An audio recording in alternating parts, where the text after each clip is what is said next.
Bonsoir, je suis Stéphane. Je vais présenter aujourd'hui deux recettes de crêpes. Une recette de crêpes au sarrasin et puis l'autre à la farine de froment. On va commencer par les crêpes au sarrasin, dites de blé noir. C'est une recette très très simple en fait, la recette des crêpes.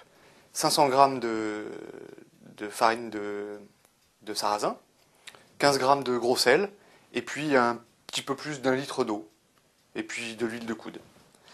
Alors, mes 500 g de farine sont pesés. Je vais la tamiser en la mettant dans une jatte. Alors pour la tamiser, je la rends beaucoup plus fine en réalité. C'est juste pour ça. Plus facile à travailler, moins de chances d'avoir des grumeaux. Alors, j'en profite pour dire que la graine de sarrasin n'est pas une céréale. En fait, dans le sarrasin, dans les graines de sarrasin, il n'y a pas de gluten. Donc dans la farine de sarrasin, il n'y a pas de gluten. Ce qui la différencie de la farine de céréales, donc de blé par exemple. Et c'est une plante avec des petites fleurs blanches de la famille des polygonacées. C'est la famille de l'oseille et de la rhubarbe. Voilà. Alors, mes 15 g de sel avec l'habitude, je sais que c'est ça. Vous pouvez la peser, il faut une balance très précise, beaucoup plus précise qu'une balance comme celle-ci. Et puis je vais mettre un tiers de la quantité totale d'eau. La quantité totale d'eau, c'est pour 500 g de sarrasin, c'est à peu près 1 litre. Donc je vais mettre 30 centilitres d'eau à peu près. Là j'ai un demi-litre. Il reste, hop là. Voilà. Et puis je vais la mélanger jusqu'à obtenir une pâte homogène que je vais battre ensuite avec la main, avec le pas de la main, pour la rendre, oh là là, ça déborde. Ah. Mon fouet ne va pas suffire.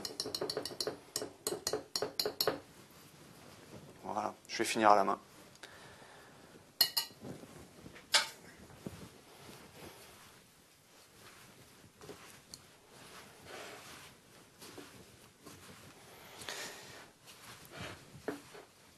Alors, certaines personnes sont allergiques au gluten.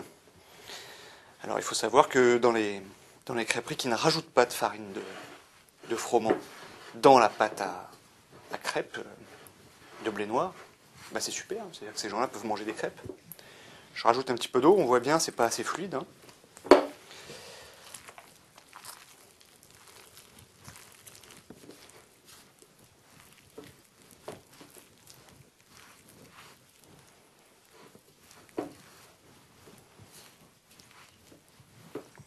Alors cette farine fermente. Il faudra laisser reposer la pâte 6 heures minimum pour laisser au ferment le temps de fermenter. En dessous de 6 heures, on n'a pas les mêmes propriétés au moment de la cuisson. C'est-à-dire que la pâte sera moins dorée. Je suis obligé. Je verse la fin de mon demi-litre.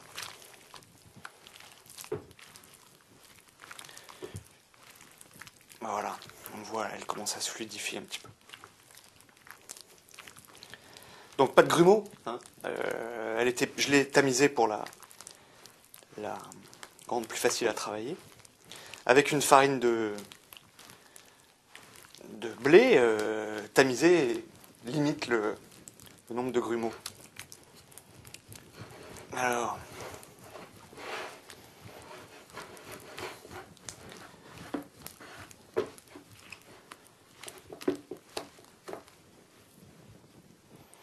je vais être obligé d'aller me laver les mains pour aller chercher le reste de quantité d'eau qu'il faut que je mette dedans. Et alors, ça va pas être simple. Alors,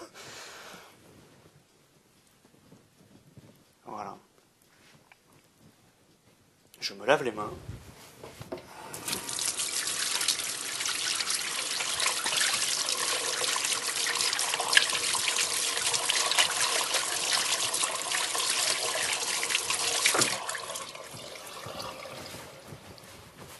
Et je vais pouvoir chercher le demi-litre d'eau final pour arriver à 1 litre, qui est la quantité initiale. Hop.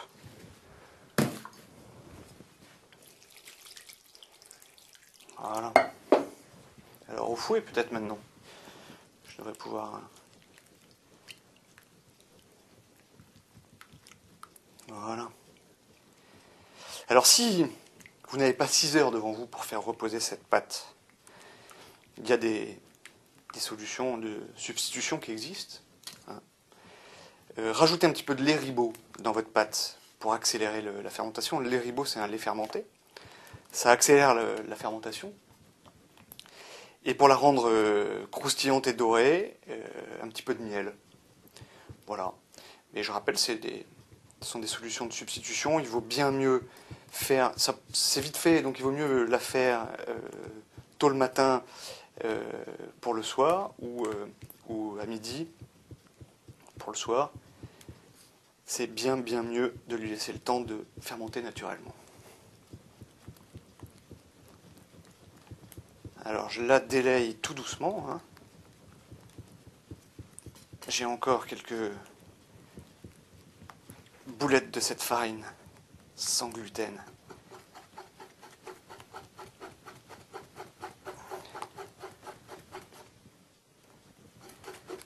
On s'approche de la vérité.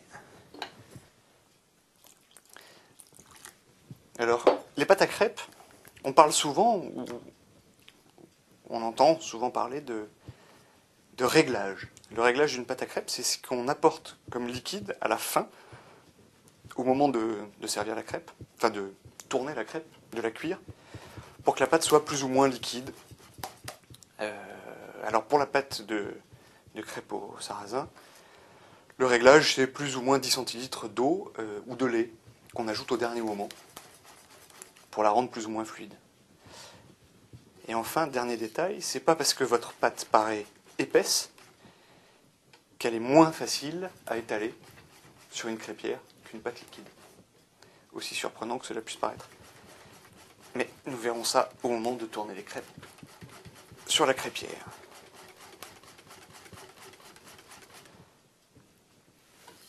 Voilà. On va tamponner cette pâte avec un petit peu d'eau. Alors, l'action de tamponner, on tamponne souvent avec du beurre, des soupes, des consommés, des sauces, des choses comme ça. Je vais mettre une fine pellicule d'eau sur le dessus, sur la surface de ma pâte. On voit bien l'eau qui remonte. Pour empêcher le dessus de cette pâte de sécher et de faire une croûte qui va finir par devenir dure et rendre la pâte inconsommable. Alors, je vais l'étaler avec pourquoi pas une fourchette. Voilà. Donc cette couche d'eau vient empêcher l'air d'oxyder la pâte, donc de la dessécher. Et puis elle servira au réglage au final, après les 6 heures de fermentation. Alors je vais la filmer. Je dis normalement il faudrait la filmer avec un film alimentaire, je n'en ai plus. Alors ce sera du papier aluminium.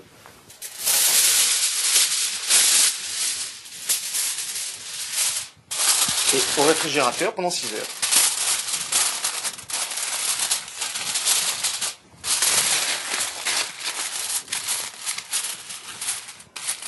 D'ailleurs, vu la température hivernale de ma cuisine, je pense que on va même la laisser dehors.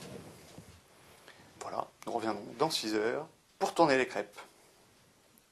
6 heures ont passé, j'ai même eu le temps d'aller travailler et revenir. J'ai remonté mon plan de travail. Je vais approcher la pâte là.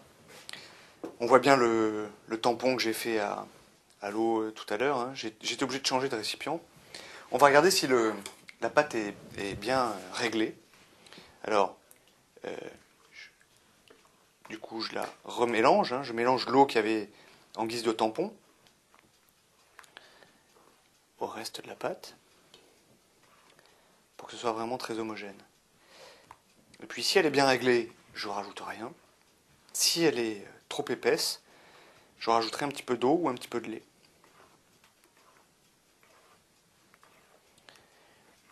Je suis assez content. du résultat. Donc je vais pas faire de réglage supplémentaire. Hein, juste ce que j'ai escompté. Alors, pendant que la crêpière, alors on appelle ça une crêpière, une tuile ou un bilic en breton. Pendant que la crêpière chauffe, je vais juste préparer les ingrédients que je vais mettre dans ma crêpe. Je vais faire ce qu'on appelle une complète, hein, œufs, jambon, tomate, fromage. Alors, le fromage, hein, c'est du râpé qu'on trouve en grande surface. Les tomates, je les ai pelées. C'est quand même meilleur, mais c'est pas une obligation. Pelées et pépinées. Des œufs, et puis du jambon que j'ai coupé en fines lanières. Alors, bon, c'est assez simple, hein. On roule la tranche de jambon, 2 fois dans ce sens, et puis voilà. Hein. L'essentiel, c'est de ne pas avoir de trop gros morceaux dans la crêpe. Je trouve que c'est moins fin, en réalité, quand on déguste la crêpe. Voilà. Ah. Ceux-ci sont un peu trop gros à mon goût. Voilà. Ah, la complète. Voilà. Et puis maintenant, il faut se lancer. Hein. On y va? On la tourne cette crêpe? On la tourne.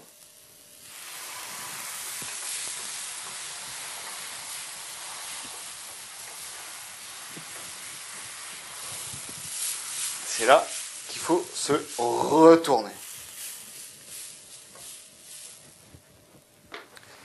Alors, on casse l'œuf au milieu. On le tient, on étale le blanc. Alors, pour ma part, avec la main droite. Pour les gauchers, je pense que ce sera avec la main gauche. Hop. Un petit peu de jamón.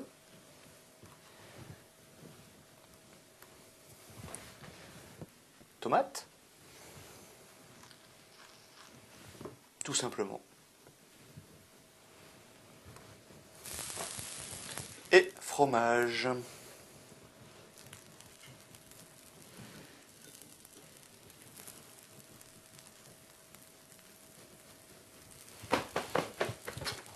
Elle se décolle toute seule.